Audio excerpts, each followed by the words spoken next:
Have you ever wondered what games you should keep or you should lose? Find out here at Purge Review. Triumvirate is a two-player trick-taking game, which is not something you see a whole lot of, although we've seen some of those lately with like Fox and Forest Duet, and a couple of these have kind of snuck out into the marketplace. This one was out quite a bit ago from Indie Board and Games, and this takes an aspect that you're playing these trick-taking to elect consuls into becoming the Emperor. And when they have the Emperor, whoever has the most legions can score those points. It's very indirect.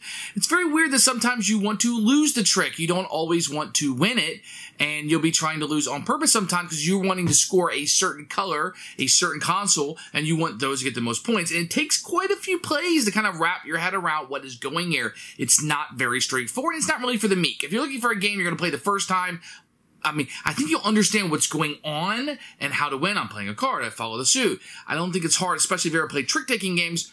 I don't think this is one for the meek at all. This is a little bit harder to wrap your mind around. And I think as you're playing through it, you're going to have to play quite a few times, maybe 5 to 10 times to go, okay, so this is how I do that. How do I manipulate? How do I massage the game to get it to do what I want to do? And I think some people are going to find it kind of difficult to do. And I think that it's going to be a little bit, and I think it's going to turn some new players off in that respect. This is not for the faint of heart. I think it's hard to kind of manipulate the game to get where you want it to go. It's going to take people a while and a few plays to get that going. I don't think that the theme does it any favors. I don't think Roman theme has been kind of done to death about these senators and becoming emperor. I feel like it's almost a bland and boring theme now. At one time, it was much more exciting than it is.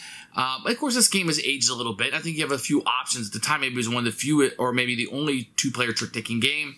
I think you can find it somewhere else. But if you're looking for a two-player trick-taking game you can bite your teeth into, really sink your teeth into, and kind of run with, and you want to be able to learn some strategies and fail a little bit at first and then figure it out and get better at, I think this is it. I think it also limits who you can play it with. I don't think that you can just play with, hey, come over and play this new game I got, because you're going to be that much better than them. You're going to kind of crush them unless you're a good teacher and willing to work them through kind of what's going on here. And it can be a little bit difficult to teach because I think you need to play a few hands to kind of grasp what's going on. At least I did. So not for the faint of heart, not for newbies, not going to be for people who, you know, aren't going to be playing the same opponent all the time. I think it's going to be much more rewarding if you're playing the same opponent. So work really good with spouses or a best buddy that you're going to be playing a lot, versus trying to bring somebody new, kind of like a race for the galaxy, where it's tough to play new people if you've been in it for a while. Well, this is nowhere near that complexity, but that's really the only comparison I would have. For me, it's going to be a Purge. We're not really into trick-taking games. It doesn't really pull me in. It's a little too abstract-y. I like what it's doing. It's interesting that it can do it, but it's not necessarily for me. So here you can see it's a very small box that you're going to have, very portable. Tells you how many people on the back, etc. It's a trick-taking game. You're going to open it up. You're going to have rule books in different languages, which is great. They're all in one book. We'll take a look at this in a few minutes. As for the components, you're going to have a little board. It's going to be a tracker. And you're going to have these wooden pieces that will be here. These are pretty chunky little pieces that you'll have very good quality. And then you're going to have a small deck of cards. These have linen finish on it. They're very nice. You have pretty good artwork. You can see the colors. There's only 3 colors, red, yellow, and black. The artwork repeats a lot, but that's on purpose. But the different colors, you can see the 2 senators here, have different artwork on it that is nice. And it's very simplistic. You can see the numbers, which are very important. The components are very good. Not a whole lot in here. It's a very portable game, but what is here is good quality. So here is the rule book. It kind of folds out. Not a huge fan of that, but you can see it has pictures. The contents do not have pictures, but it's fairly easy to know what is in here. And it goes through the gameplay with some scoring on the back of examples. I didn't find the rule book was that great. I found that it was good probably if you knew how to play trick-taking games, but didn't really teaching the trick-taking aspect of it very well. And it's kind of a convoluted game. It's one of those games you want to play a couple times. I think that's how it's going to settle in versus just reading the rule book. Okay at best. So this is what the game might look like set up. You're going to have your little board with little scoring markers there. These really aren't that important. You're going to have your cards and you're just going to shuffle them all up. Everybody will be dealt 11 cards. 1, 2, 3, 4, 5, 6, 7, 8, 9, 10, 11. 1, 2, 3, 4, 5, 6, 7, 8, 9, 10, 11, which should leave 1, 2, 3, 4, 5 left over and set aside, and they will not be included in this hand. So what's going to happen, you're going to look at your cards, and you're going to choose one of these cards. Now, all the decks, the black, reds, and yellows are exactly equal. The makeup is a little different. You're going to play a card down. And the other player, if they have one of those cards, they have to play it. So what you might do is, let's say this, and then the first player would win this, and yellow would have one of the hands that they would have.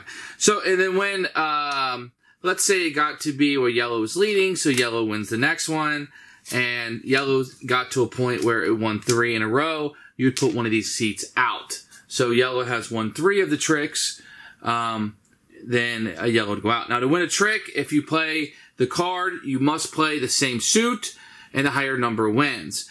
If we played yellow first, and it's the trump card, then it would beat any. If you didn't have a yellow and you played a different one, then this would win, even though the number was smaller. If you led with the 3, and somebody played a higher number, then the higher number would win. So that's kind of how that it goes. But if you have the color played, you have to play it. Once somebody wins 3, then they would be the emperor, and they would come here, and they're going to win the trick. So after each trick, after you play through that, you can take one of the cards, and you can place it face down for scoring purposes. Now, the only ones they're going to score are the ones with the square, the Legion ones. So you want to put those out. So if somebody had put one of those out, and this is the end of the game, and this one had been out over here, and you flipped it over, yellow becomes the emperor.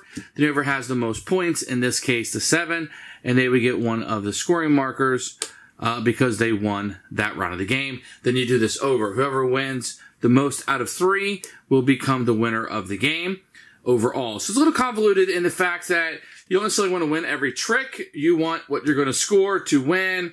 So sometimes if the other player plays a yellow, you might want to lose on purpose because you want yellow to win because you're trying to score yellow. So be a little convoluted how it goes.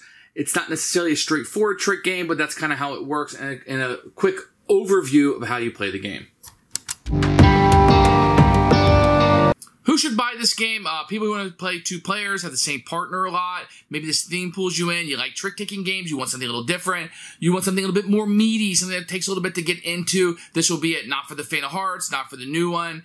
It's not something an experienced player wants to play against a newer player. So I think all of those are going to play in. Does that meet your expectations? If so, this will be something for you. Otherwise, I think it's going to be a pass.